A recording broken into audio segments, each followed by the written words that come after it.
Sì, figli di immigrati sì, nati in Italia sì, perché hanno diritto come tutti i bambini ad averla, no?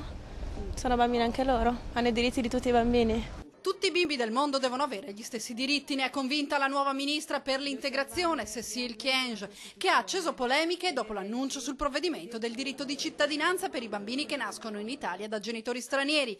In sintesi, lo ius soli.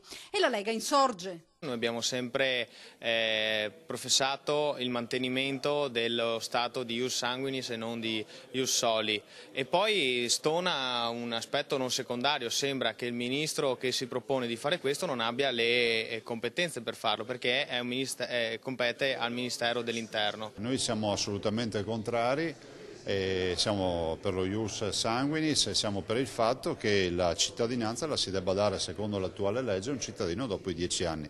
Nel 2011 sono 80.000 i bimbi nati da genitori stranieri, il 14,5% dei nuovi cittadini italiani sarebbero figli di genitori stranieri. Dal 2002 la quota di bimbi nati in Italia è aumentata, così come l'incidenza dei nati stranieri sui nati totali, che è passata dal 6,20% del 2002 al 14,50% del 2011. Se consideriamo le seconde generazioni, vale a dire coloro che sono nati in Italia, tali giovani stranieri possono essere stimati in circa 730.000 unità, andando a comporre oltre il 70% della popolazione minore straniera complessiva.